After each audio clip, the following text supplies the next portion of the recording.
नमस्कार. मालिकेच्या आजच्या भागामध्ये आपल्याला पाहायला मिळणार आहे मिहीर आणि मुक्ता हे हर्ष आणि श्रावणीच्या घरी आलेले आहेत. तेव्हा श्रावणी म्हणते, फायनली बघितलंस का हर्ष, आज मिहीर इथं आलेला आहे आणि तुला वाटलं होतं ना त्या पद्धतीने मिहीरने आता मग लग्नाची मागणी तुझ्याकडे घातलेली आहे त्याच्या बहिणीसाठी. त्यामुळं आता आपलं लग्न होण्यापासून कोणीच थांबवू शकत नाही, या भाषेमध्ये श्रावणी बोलत असते.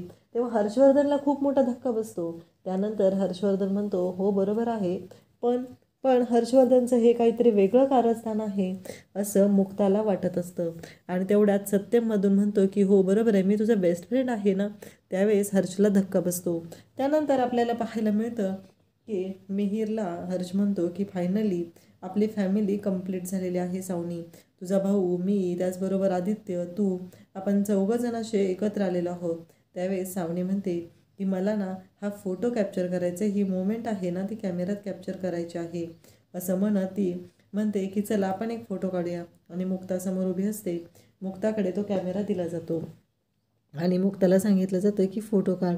मग मुक्ता फोटो काढत असते. त्यानंतर आपल्याला पाहायला मिळतं की श्रावणी खूपच खुश असते. तर मुक्ता मिहीरला म्हणते की मिहीर स्माईल प्लीज. आणि मग मिहीर गोड अशी स्माईल देतो. मिहीर पण खुश झालेला असतो. कसं का असे ना आपल्या बहिणीचा संसार, बहिणीचं आयुष्य मार्गाला लागत आहे या गोष्टीचा त्याला आनंद झालेला असतो. त्यानंतर आदित्य तिथे असतो. मग श्रावणी ओळख करून देते. श्रावणी म्हणते, आधी हा तुझा मिहीर मामा. आणि मग मिहीर पण आदित्यला जवळ घेतो. आदित्यच्या डोक्यावरून हात फिरवतो, त्याला मिठीत घेतो आणि म्हणतो, खरंच आधी मी तुझा मामा, किती मोठा झाला आहेस ना तू. आदित्य पण खुश असतो. फायनली त्यांच्या लाईफमध्ये एक नातं आलेलं असतं आणि त्या नात्याचं गोड नाव असतं तर श्रावणीचा भाऊ, यांचं बहीण भावाचं नातं, त्याचबरोबर आदित्य आणि मिहीरचं मामा भाच्याचं नातं हे समोर आलेलं असतं. तर मुक्ताला खूप आनंद होत असतो. मुक्ताला जाणवत असतं की मिहीरने किती छान पद्धतीने ही सिच्युएशन हँडल केलेली आहे, मिहीर किती खुश आहे हे मुक्ताला जाणवत असतं. त्यानंतर आपल्याला पाहायला मिळतं की हर्षवर्धनला मात्र खूप राग आलेला असतो, कारण त्याचा डाव त्याच्यावरच उलटलेला असतो. त्याला असं वाटत असतं की काहीही झालं तरी हा मिहीर जो आहे तो माझ्या समोर येऊन श्रावणीसाठी मागणी घालणारच नाही. हे नक्की सगळं कोणामुळे झालं आहे, हे त्या मुक्तामुळे झालेलं असणार आहे. हर्षवर्धन पण म्हणतो की खरंच मिहीर, मला वाटलं नव्हतं की तू येशील आणि हे सगळं होईल. मिहीर म्हणतो, मी पण सगळ्या जुन्या गोष्टी विसरलेल्या आहेत आणि पुढं चालायचं ठरवत आहे. त्यामुळं हर्षवर्धन, मलाही तसंच वाटतंय की तूही सगळ्या जुन्या गोष्टी विसरून आता पुढे जाण्याचा विचार करावा. आणि माझ्या बहिणीच्या सुखासाठी, माझं बहिणीचं सुख जर यात असेल तर मी सगळ्या जुन्या गोष्टी सोडून पुन्हा नव्या आयुष्याला सुरुवात करायला सांगत आहे. तर मीही करत आहे तर तुम्हीही करावी. त्यावेळेस आता मिहीर जायला निघतो. मुक्ताही जात असते. श्रावणी आणि आदित्यही बाहेर गेलेले असतात. त्यानंतर आपल्याला पाहायला मिळतं की मुक्ता म्हणते, नक्कीच काहीतरी वेगळं आहे. या हर्षवर्धनच्या मनात काय आहे चालू नक्की, कारण त्याने एवढं सहजासहजी होईल असं वाटलं नव्हतं हे सगळं. मुक्ता तिथेच दारात थांबून विचार करत असते. त्यानंतर आपल्याला पाहायला मिळतं की घरी मुक्ता आलेली असते. सागर आणि मुक्ता दोघंजण कॉफी घेत असतात. तेव्हा मुक्ता गालातल्या गालात हसत असते. तेव्हा सागरला ती म्हणते, काय झालं. सागर म्हणतो की खरंच कॉफी. मुक्ता म्हणते, मला वाटलं होतं की तुम्ही म्हणाल की तुमच्या आईसारखी कॉफी तुम्हाला बनवता येत नाही. त्यावेळेस मुक्ता म्हणते की कसं आहे माहिती आहे का, हे खरं आहे, आई माझी छानच कॉफी बनवते. त्यावेळेस सागर म्हणतो, पण मला आता तुमच्या हातची कॉफी आवडायला लागली. आणि तेव्हा मुक्ताला धक्का बसतो. मुक्ता म्हणते, काय म्हणाला तुम्ही. तेव्हा सागर म्हणतो, हो. तर मुक्ता त्याच्याकडे पाहतच राहते. त्यानंतर आपल्याला पाहायला मिळतं, सागर म्हणतो, काय झालं नक्की तिथं. तेव्हा मुक्ता म्हणते, तुमचं एक असं माहिती आहे का, लहान बाळ असतं ना त्याला झोपवलेलं असतं, त्याच्या अंगावरती पांघरून टाकलेलं असतं आणि ते स्वतःला सगळं त्यात गुरफटून घेतं. जसं तुमचं आहे, तुमचा लाडका छोटा भाऊ, त्याने तुम्हाला इत्थंभूत सगळी माहिती दिलेली असणार आहे. तिथे काय घडलं, सगळं घडलं आहे, पण त्यातलं काही राहायला नको म्हणून तुम्ही मला परत विचारत आहात, असं मुक्ता बोलत असते आणि हसत असते. तेव्हा सागर म्हणतो, मी काय लहान बाळ आहे का, ते पण दुपट्यात गुरफटून जाणारं, काय बोलताय तुम्ही. आणि सागरही हसू लागतो. मुक्ता मात्र हसतच असते. तर सागर म्हणतो, नक्की मला खरं सांगा ना. तेव्हा मुक्ता म्हणते, तुम्ही ना कशी आहात माहिती आहे का, चिडका बिब्बा आहात. तुम्हाला ना स्वतःच पडलेलं असतं, तुम्हाला कधी वाटतच नाही आहे. खरं तर आता तुम्हाला जो आनंद होतोय ना, तो आनंद मला स्वतःला व्हायला पाहिजे होता, कारण तुम्ही मिहीरला समजवायला पाहिजे होतं. तर सागर म्हणतो, तुम्ही काम केलं ना तर ते जबरदस्तच असणार आहे. तेव्हा मुक्ता म्हणते, अहो पण तुम्ही का मिहीरला समजवलं नाही, तर तुमचा छोटा भाऊ आहे, त्याने तुमच्या सगळ्या गोष्टी ऐकल्या असत्या. कसं आहे, ज्यावेळेस हे घडलेलं होतं त्याचा परिणाम मिहीरच्या मनावरती झाला, हे सगळं मला मान्य आहे. पण या गोष्टीचा तुम्हीही विचार केला पाहिजे ना, की अहो नक्की काय होत होतं, हे कशामुळं घडत होतं. मिहीरला समजून सांगायला पाहिजे होतं. कसं आहे, मिहीर आणि सावनी यांचं दोघांचं भावा बहिणीचं नातं आहे आणि त्या नात्यामध्ये काही प्रॉब्लेम क्रिएट व्हायला नको होते. तुम्ही समजून सांगितलं असतं तर मला आवडलं असतं, ते मला जास्त आनंद झाला असता, तुम्ही जर माझ्या जागी तो रोल तुम्ही निभावला असता तर. तेव्हा सागर म्हणतो का. तेव्हा मुक्ता म्हणते की तुम्ही ना खरंच कडू कारला आहात. सागर म्हणतो का. तेव्हा मुक्ता म्हणते, हो खरंच. कसं आहे, तुम्ही ना तुमच्या बाजूने विचार करता. आणि मुक्ता सागरचं हे गोड भांडण सुरू झालेलं असतं. सागर मुक्ताची समजूत घालत असतो, तिला सांगत असतो की असं नका बोलू, तुम्ही काय पण काय बोलताय. आणि सागर मग हक्काने नवऱ्याचा हक्क मुक्तावरती गाजवायला सुरुवात करतो. आणि मुक्ताचा हात त्याने हातात पकडलेला असतो आणि मुक्ता त्याच्याकडे पाहत असते. सागर म्हणतो, आता सांगा ना, आता सांगा मी काय आहे. मुक्ता मात्र सागरकडे पाहत असते, त्याच्या डोळ्यात डोळे घालून पाहत असते. सागरला म्हणत असते की खरंच, अहो तुम्ही खरंच कडूकारला आहात. आणि तिथून सागरला अगदी चुकवून तिथून पळत सुटते. सागर मात्र मुक्ताकडे पाहत असतो. दोघं एकमेकांच्या नजरेमध्ये हरवून गेलेले असतात. एकमेकांबद्दलच्या भावना त्यांच्या डोळ्यात दिसत असतात, त्यांचं प्रेम हे त्यांच्या डोळ्यात दिसत असतं. इकडं हर्षवर्धन सत्यमला म्हणतो की तुला कळतंय का सत्या, काय होऊन बसले हे. अरे आपण काय डाव रचला होता आणि हे सगळं काय झालेलं आहे, नक्की कळतच नाहीये मला. त्यावेळेस हर्षवर्धनला सत्यम म्हणतो, अरे मला वाटलंच नव्हतं हे असं काय होईल, पण आता तू लग्न करणार आहेस का तिच्याशी खरंच. तेव्हा हर्ष म्हणतो, खरंय, शक्य आहे का रे, काय पण काय बोलतोय, मी नाही लग्न करू शकत तिच्याशी.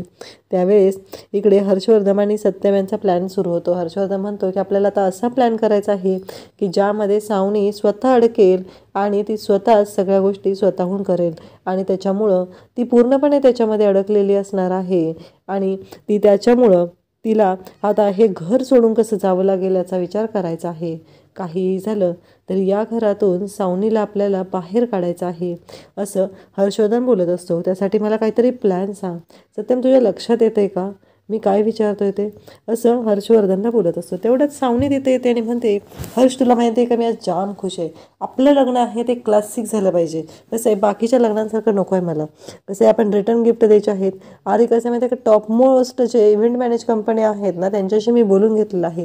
ते तुझ्याशी बोलणार आहेत आणि आपले गेस्ट येणार आहेत.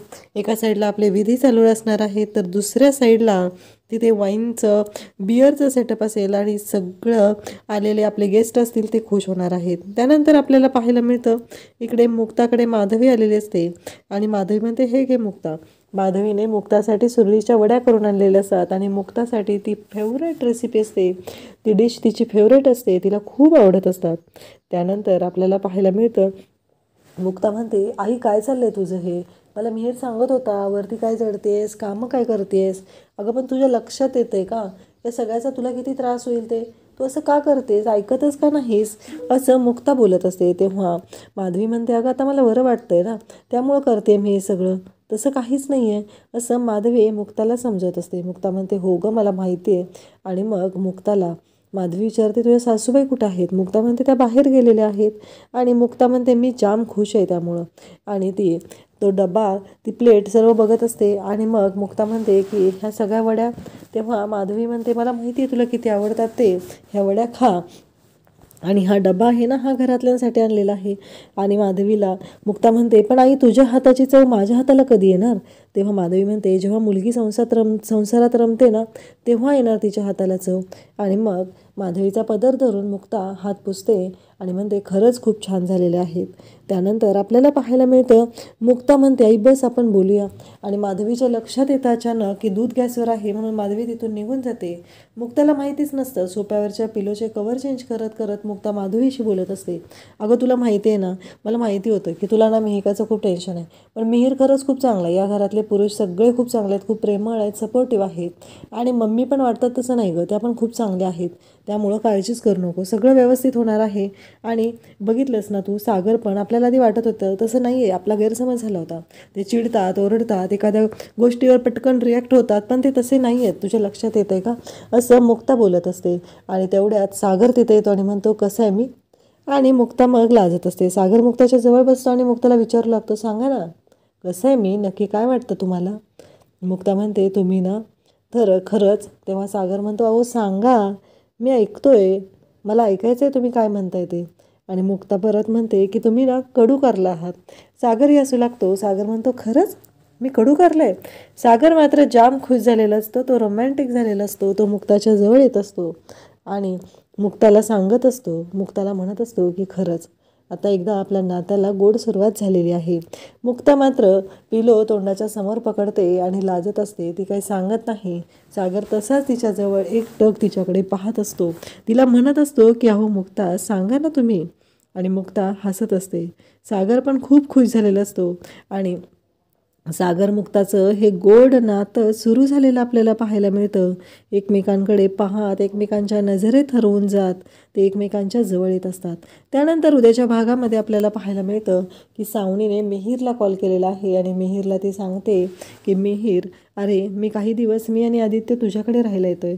लग्नाआधीचे काही विधी तिकडे झाले पाहिजेत, कारण हर्षवर्धनने तिला सांगितलेलं असतं माझी हळद तिकडे इकडे होणार, तुझी हळद तिकडे होणार. आता मिहीर सागर आणि इकडे मुक्ताकडे आलेला असतो आणि सांगत असतो, तिने मला तसं बोलली त्यामुळे मला काहीच करता आलं नाही आणि हे सगळं अवघडून बसलं, मला नकार नाही देता आला. आता मुक्ताला त्याचबरोबर सागरला टेन्शन आलेलं असतं. आता सावनी इथे येणार म्हणजे ती कुठे राहणार? तिला तर मिहीरच्या घरी राहायचं आहे. या गोष्टीचं टेन्शन आलेलं असतं.